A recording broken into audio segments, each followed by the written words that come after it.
urabizi ko ukwiriye kuzabyara abana 4 cyangwa 5 bakiga kaminuza bakazirangiza.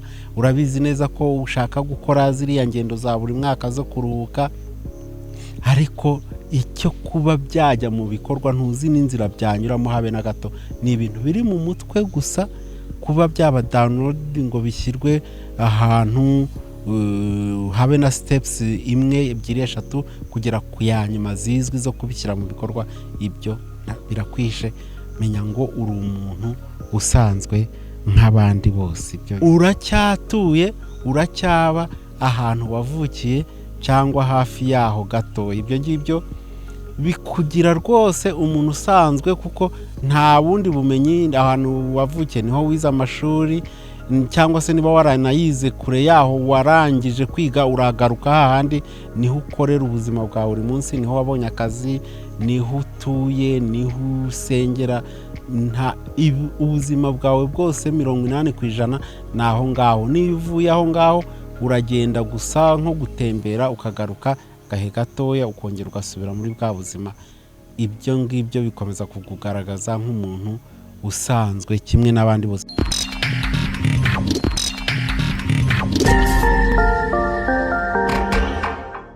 Ndagusuhuje wowe wahisemo gukurikira Rwema Solutions YouTube channel, ahantu abamiliyoniyazi babo mu gihe kizaza baza gushaka ubwenge n'ubumenyi bubafasha gutegura no gushyira mu bikorwa inzira zose zitandukanye banyuramo ngo bagere ku iterambere rirambye. Uyu munsi nabateguriye ikiganiro kivuga ku bimenyetso 15 byerekana ko uri umuntu usanzwe nk'abandi bose.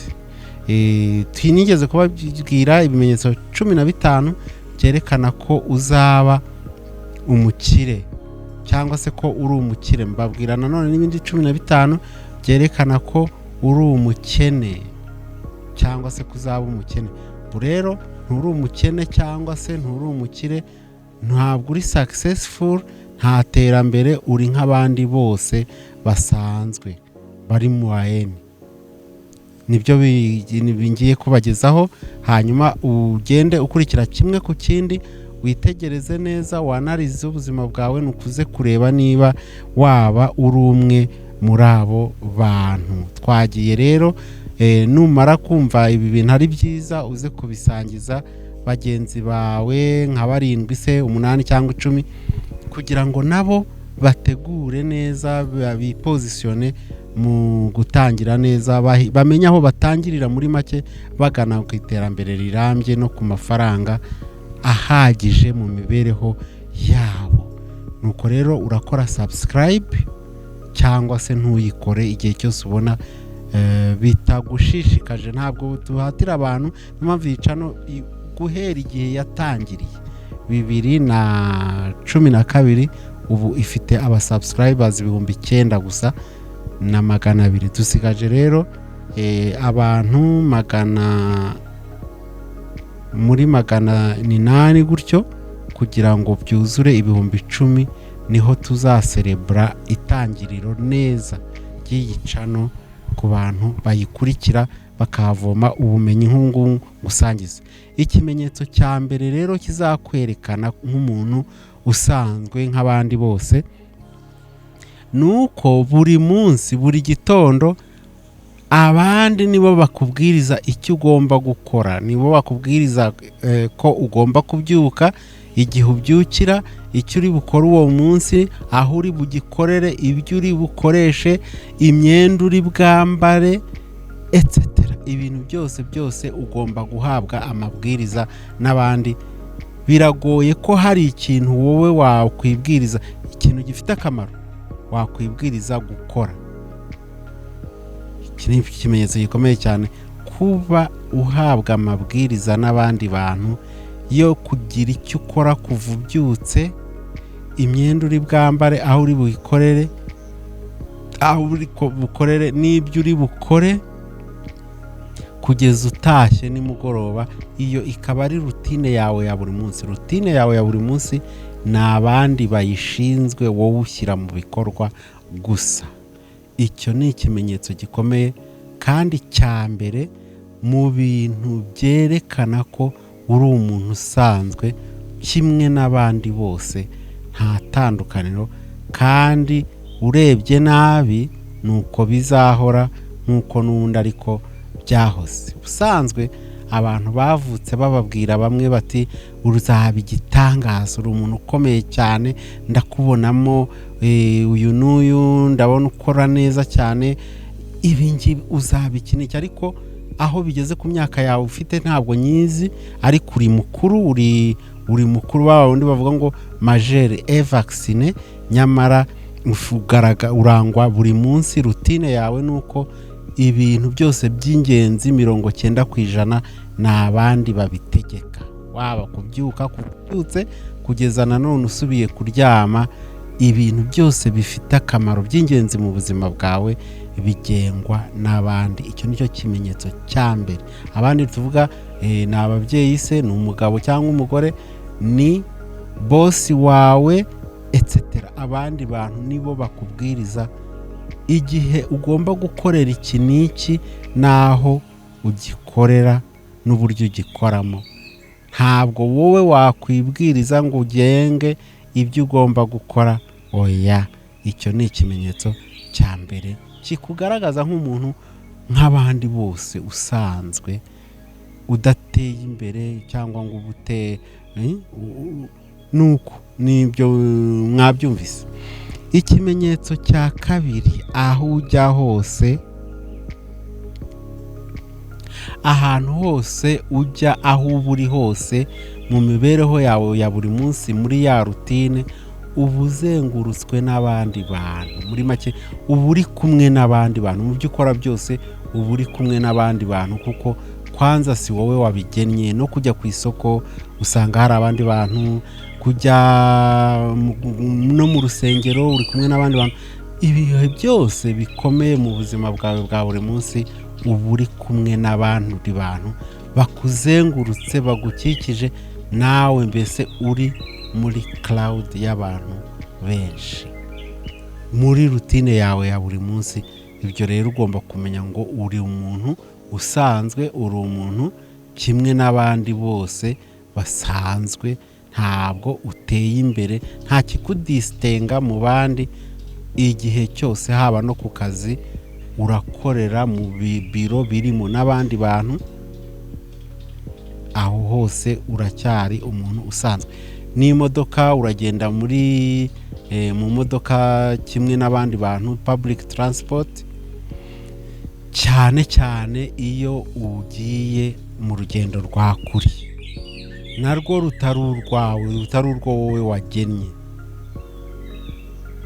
ukaba uri kumwe n'abandi bantu benshi mu bihe byose bitandukanye.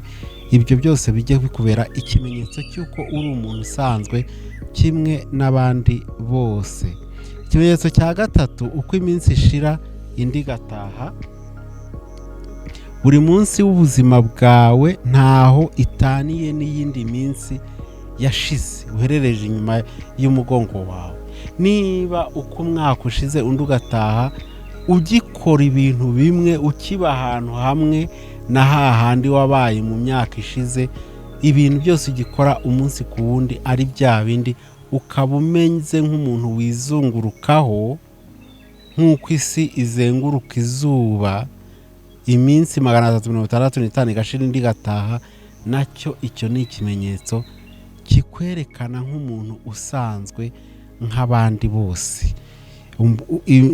Nta munsi mbese cyangwa ukwezi cyangwa umwaka runaka ushobora guhinduka special ngo ibi uhindure, ugire ibyo uhindura mu buzima bwawe bwa buri munsi. Icyo gihe rero ugomba kumenya ngo icyo ni ikindi kimenyetso cyerekana ko uri umuntu nk'abandi bose basanzwe. Uri umuntu usanzwe, ntabwo uri umuntu uteye imbere mu mibereho yawe, uri kimwe n'abandi bose kandi benshi.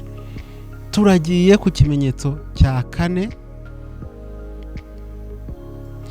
ubaho uko ubaho imibereho yawe yose muri rutine nyine, ubaho ubuzima bwo muri present, ubaho ubuzima bwa nonaha, ibya future yawe ntacyo bikubwiye, nta nubwo uzi uko izaba imeze, ntunagerageza no gutekereza uko bimeze.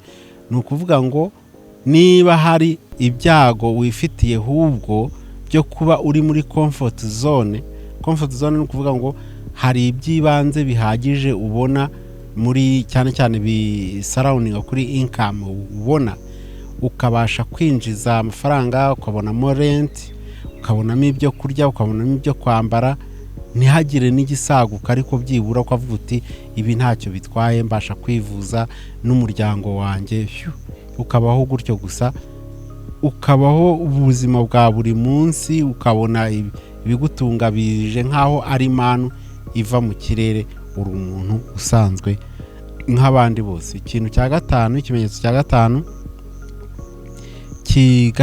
kikugaragaza nk'umuntu usanzwe nk'abandi bose, uhora uvuga yuko uzi ibikenewe byose ngo utere imbere, ariko kubimenya gusa, kugira umuhati, kuba watekereza n'uburyo wabishyira mu bikorwa nta bihari. Uhora ubizi gusa ukumva urabizi, ariko iki kikaba ari ikimenyetso cyiza cyane cy'uko ahubwo watera intambwe, wagateye intambwe yo gushaka mentors, abamenta cyangwa se n'abajyanama bagufasha gutera intambwe ya mbere ugana mu gushyira mu bikorwa ibyo bintu byose utekereza. Inzozi zawe urazifite nk'abandi bose, ariko nta buryo na bumwe bwo gutekereza kuzishyira mu bikorwa buhari. Cyakora urabizi ko rwose ukwiriye kuzagira inzu nziza, urabizi ko ukwiriye kuzagura imodoka nziza, urabizi ko ukwiriye kuzabyara abana 4 cyangwa 5 bakiga kaminuza bakazirangiza, urabizi neza ko ushaka gukora ziriya ngendo za buri mwaka zo kuruhuka, ariko icyo kuba byajya mu bikorwa ntuzi n'inzira byanyuramo habe na gato. Ni ibintu biri mu mutwe gusa, kuba byaba download ngo bishyirwe ahantu habe na steps 1, 2, 3 kugera ku yanyuma zizwi zo kubishyira mu bikorwa, ibyo birakwishe. Menya ngo uri umuntu usanzwe nk'abandi bose. Ibyo cyari ikintu cya gatanu, ikimenyetso cya gatanu kikwerekana nk'umuntu usanzwe nk'abandi bose. Ikintu cya gatandatu, iyo haje ibiganiro bikakaye, haje kudiskita ku bintu bikomeye cyane, kujya impaka ku bintu wumva bikurenze, wowe ibyo ntibigushimisha, ahubwo wumva wata ibyo biganiro, wumva utaparticipa, ntabwo ukunda kujya impaka n'abandi bantu ku bintu byungura by'ingirakamaro, ku bibazo bikomeye cyane, ngo ube watanga umusanzu wawe mu kubikemura. Wowe utegereza ko ahubwo abantu wumva ko ari abantu bagukemurira ibyawe bibazo, ariko ibibazo biri ku bandi wumva bishinzwe abandi gusa, wowe ntabwo wumva uruhare rwawe na ruto n'uru rurimo ngo hari icyo wagira icyo ufasha ku bandi. Buri gihe wowe wumva utari muri abo ngabo. Ikibazo kiravutse, barahamagaye abantu ngo muze ku mudugudu ahantu utuye, muze tugirebe uko tubigenza tubikemura. Wowe ntiwibona muri abo bantu, ushaka ukukwepa ibiganiro bikakaye bikomeye, byose urabikwepa, urabihunga. Menya ngo uri umuntu nk'abandi bose basanzwe, nta terambere, nta kintu cyakudisitenga mu bandi ngo kigushyire ahitaruye abandi babe bakureberaho. Ikindi kintu cya gatandatu, umufasha wawe cyangwa uwo mukundana, umuntu mufatanya mu buzima, kuba bafite, ubona ari ibintu bisanzwe, nta ukuri ameze biraguhagije, nta kintu do special kindi ushobora kumubonamo nawe, kandi nuko akubona. Ibyo byose biragaragara, ndetse niyo ugerageza no kumubwira ngo hari abakunda kubwira ngo sheri we ngo ni mwiza, ababizi neza ko amubeshya. Benshi ababizi ko arimo mubeshya, just ni umuntu wafashe kuko wumvaga umukeneye that time, kugira ngo wumve ukwiriye hari kubana n'abandi, kugira uwo muba muri kumwe, kwa kundi twabonye yuko n'ubundi cya kimenyetso twize kubona ko igihe cyose uri mu bandi ukikijwe n'abandi, aho ugenda hose, aho ukorera n'aho ufurekanta hose, nta gihe wibona uri wenyine. N'ahantu wakwibonye uri wenyine ni mu rugo, none naho wabonye bitashoboka ugenda kuzana wa wundi mubana. Uriya mubana rero ukabona ari umuntu nyine ibintu bisanzwe ko udashaka kuba wenyine gutyo gusa, nuko nguko nawe kandi akakubona aricyo. Ibyo bikugaragaza nk'umuntu usanzwe. Icyo cyari ikimenyetso cya 7. Noneho tukajya ku cya 8. Cya 8, uracyaba ahantu wavukiye cyangwa se hafi yaho gato, uracyatuye, uracyaba ahantu wavukiye cyangwa hafi yaho gato. Ibyo ngibyo bikugira rwose umuntu usanzwe, kuko nta bundi bumenyi. Ahantu wavukiye niho wize amashuri, cyangwa se niba waranayize kure yaho warangije kwiga, uragaruka hahandi niho ukorera ubuzima bwa buri munsi, niho wabonye akazi, niho utuye, niho usengera. Ubuzima bwawe bwose 80% ni aho ngaho. Niyo uvuye aho ngaho uragenda gusa nko gutembera, ukagaruka gahe gatoya, ukongera ugasubira muri bwa buzima. Ibyo ngibyo bikomeza kukugaragaza nk'umuntu usanzwe kimwe n'abandi bose, kuko nta bindi bintu bihambaye wigeze umenya mu buzima bwawe, cyangwa se nabyo ngo bikumenye. N'abantu ni babandi muturanye, mwabyirukanye, abo wasanze nabo ngabo, keretse gusa babandi mwiganye mu ishuri nibo bantu bonyine. Ibyo rero biguhindura, bituma ukomeza kuba umuntu usanzwe kimwe n'abandi bose, bityo nta terambere rirambye cyangwa rihambaye n'iri ritoya ushobora kuzageraho. Ikintu cya 9, ikimenyetso cya 9 kikwerekana nk'umuntu usanzwe, umubiri wawe harimo uburwayi bwizanye.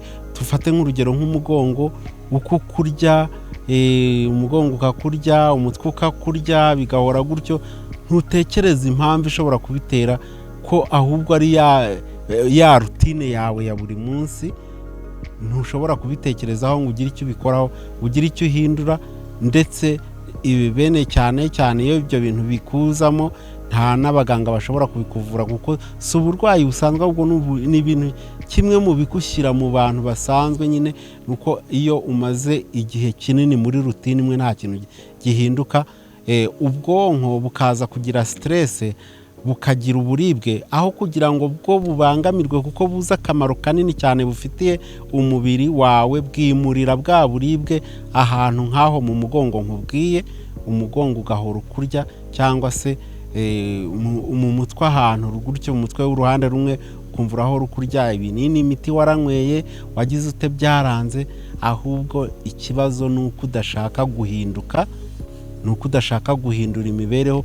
Urashaka kuba muri rutine imyaka 30, 40, 50. Ibyo ntabwo bikora ku muntu nkawe, ntabwo bikora ku muntu nkawe. Ukwiriye guhinduka, ukaba undi muntu udasanzwe, ukagira ibyo uhindura, ukagira ibyo ugeraho, ukagira ibyo ushaka no kugeza no ku bandi bagukikije n'abo mu muryango wawe ubwawe. Icyo ni ikintu cya 9 kikugaragaza nk'umuntu usanzwe nk'abandi. Hanyuma